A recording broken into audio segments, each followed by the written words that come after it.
10:32, 28 minutos, llegamos a las 11. Buf, el tiempo va volado. Juan Ramón Caridad, ¿qué tal? Buenos días. Muy buenos días. Uf, tenía ganas de verte. Me he hecho de rogar un poquito. Te has hecho rogar. Oye, ¿qué tal estos días? ¿Cómo vais? Muy bien. Sí. Parece que se acaba el mundo, que los últimos días del año hay que dejarlo casi todo cerrado y volveremos a la vuelta al roscón a más de lo mismo, pero... Es verdad que ahora, no, hay que hacerlo, hay que terminar, hay que quedar, hay que... no digo, pero o sea, después de diciembre viene enero y yo voy a comer y voy a seguir respirando todos los días del año, eso espero, ¿no? Tiene pinta. Bueno, Juan Ramón Caridad es director de clientes estratégicos en Pictet Asset Management en Iberia y LATAM, y hoy contigo vamos a poner el foco en la tecnología.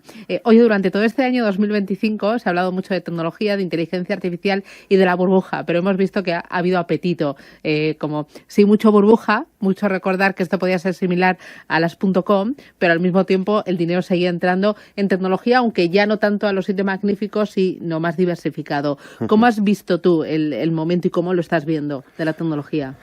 Las comparaciones son odiosas y comprender que lo que ocurrió en la burbuja tecnológica fue una venta de expectativas sin beneficio ni flujos de caja, y que lo que está dirigiendo la evolución en todo lo que tiene que ver con IA es empresas que están reinvirtiendo gran parte de esos beneficios, de esos crecimientos, de esos flujos de caja en más capacidad de computación, y el empezar a llegar a una masa crítica que desde esas primeras fases de inteligencia artificial ya se está trasladando ahora mismo a realidades muy concretas, tangibles, monetizables, y que sobre todo necesitan una infraestructura mínima para poder ser eficiente en las siguientes fases de la inteligencia artificial. Así que es un negocio mucho más de flujo de caja que de expectativa, y por eso, aunque hay vaivenes, aunque hay pequeños nombres que necesitan financiación de los private debt y financiación externa porque no ganan o no tienen unos beneficios recurrentes, pero en general, como industria, como sector, es piramidarse en beneficios pasados y no en expectativas futuras. También se ha dicho que no es comparable la situación de las tecnológicas en Estados Unidos, bueno, y en el mundo, con la burbuja de las .com, porque son empresas que tienen una mayor caja, una mayor inversión en CAPEX, que no se están endeudando, aunque sí se ha cuestionado mucho el para cuándo y en cuánto van a ser los retornos de esas gigantescas inversiones que se están realizando o se están prometiendo. El saber hasta dónde puede llegar la inteligencia artificial siempre es una incertidumbre, pero a día de hoy identifican imágenes mejor que el ser humano, aprenden idiomas o leen textos mucho mejor que el ser humano. O sea, hay muchísimas virtudes, salvo en contextualización, salvo en la capacidad de adaptar preguntas. Así que en ese sentido, Susana, estás de enhorabuena, no estás amenazada por la IA.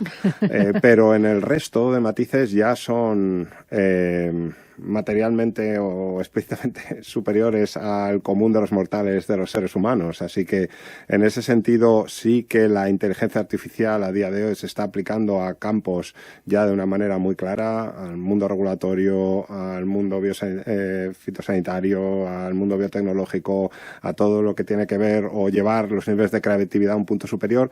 Y es verdad que hay algunas compañías muy concretas que necesitan financiación externa. Es verdad que hay cuellos de botellas en cuanto al sector energético, que necesitamos mucha más energía, no hay así energía, pero que lo que sí que es verdad y es una realidad es que ya es una herramienta de trabajo complementaria al ser humano y no un modelo de expectativas o de sueños. En Pictet Asset Management, cuando os acercáis a la tecnología, ¿cómo lo hacéis? Se separa de manera muy clara. Una cosa es la nueva era de robotización y vamos a empezar a tener una nueva generación de inteligencia artificial aplicada que combina con el ser humano, y vamos a tener fábricas replicadas con tecnología artificial o inteligencia artificial para poder identificar cuáles son los puntos de mejora. Esa era de robotización es un negocio o una oportunidad. Otra área muy clara es todo lo que tiene que ver con digitalización, cómo vamos a ir al Web 3.0, a un nuevo Internet, a una nueva experiencia individualizada de todo lo que es digitalización. Y luego tenemos todo lo que tiene que ver con ciberseguridad. Y esos tres grandes pilares se complementan muy claramente con aplicación de inteligencia artificial al mundo de la biotecnología y todo lo que tiene que ver con la infraestructura, con los pilares de esos nuevos softwares o de esos nuevos LLMs o de esa nueva tecnología que exige unos nuevos chips más eficientes energéticamente, una nueva red de infraestructura energética tremendamente más optimizada para volúmenes que son equiparables. Cuando se habla de un nuevo centro de datos de 1 gigavatio, hay que entender que es el equivalente a lo que consumen electricidad todos los hogares de Euskadi o medio Madrid. O sea que cuando se hablan de los nuevos centros de datos como muy, muy grandes, es que son enormes. Y esa infraestructura o esa red está por invertir y de ahí esas inversiones tan mastodónticas de las que hablamos. Así que esos 5 pilares son los 5 puntos de ese pentágono en el cual uno puede sacar partido de la IA. Claro, por lo que tú me estás contando, al final necesitas un equipo que sepa mucho de finanzas, pero que sepa también mucho de tecnología, muy cualificado, porque se impone el ir compañía a compañía. Esto no vale, Ale, me voy a los grandes o me voy a Estados Unidos, sino hay que picar bien para encontrar esos ganadores del futuro en ciberseguridad, en robótica, en inteligencia artificial aplicada a la medicina, a la biotecnología. Si en determinados sectores se puede defender que la gestión pasiva tiene mucho sentido porque cuanto más barato mejor, hay en otros donde la dispersión es enorme, donde la diferencia entre ganadores y perdedores es brutal y donde las nuevas tecnologías o la obsolescencia tecnológica, el que algo deje de ser útil y rentable porque estamos innovando en paralelo, explica y justifica muy bien cómo, me da igual en semiconductores, entender muy bien que la nueva generación de semiconductores, cuando yo ya he entrenado el modelo, es vital que cuando 1 billón de personas le dan al botoncito, pues tengamos unos nuevos chips que consumen un 40% menos de energía. O que cuando estamos invirtiendo en biotecnología, empecemos a entender que el ADN de un ser humano son 20.000 genes que están expuestos a X ambientes y que depende de lo que haga nuestra cabecita estaremos más o menos estresados y expuestos a N neurotransmisores. Y que son combinaciones de 20.000 por 10 comportamientos, por 20 maneras de nuestro cerebro de operar y que toda esa base de datos, cuando tú empiezas a tener una capacidad de computación superior, es absolutamente disruptiva y habrá enormes diferencias donde la media no es tan significativa y eso yo creo que es uno de los puntos importantes a futuro.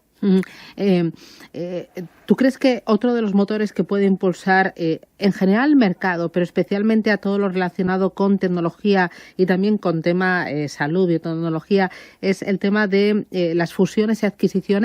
¿Los movimientos corporativos que ya hemos empezado a ver en 2025 van a seguir en 2026? Es un tema más de biotecnología que de tecnología per se. ¿Ah, sí? Sí, porque la infraestructura mínima para llegar al punto crítico en lo que sería la tecnología pura a día de hoy va a ir más allá de las 7 magníficas. Podemos empezar a hablar de la siguiente nueva ola de 20, 30 compañías que se van a beneficiar tanto más, pero donde de verdad las fusiones son vitales es en el mundo biotecnológico, en concreto medianas y pequeñas compañías. Varios motivos. El primero es que vencen unos 150.000 millones a 200.000 millones de patentes de las grandes farmas, con lo cual estas necesitan empezar a invertir. La inteligencia artificial ha permitido que empresas medianas y pequeñas ahora sean brutalmente más eficientes, que puedan presentar un nuevo medicamento o que puedan hacer todas las fases burocráticas que con una administración como la de Trump, que está limitando más el precio a nivel de producto, pero no a nivel de sector o a nivel de segmento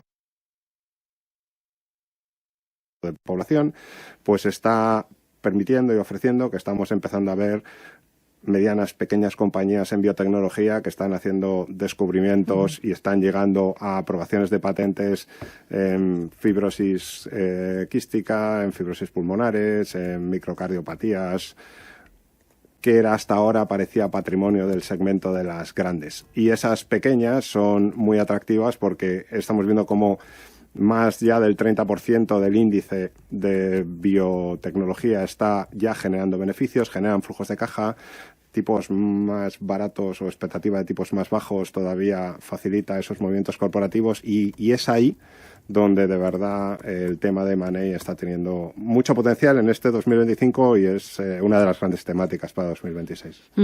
Oye, vosotros tenéis ahí una criaturita que es el Pictet Biotech. ¿Cómo es?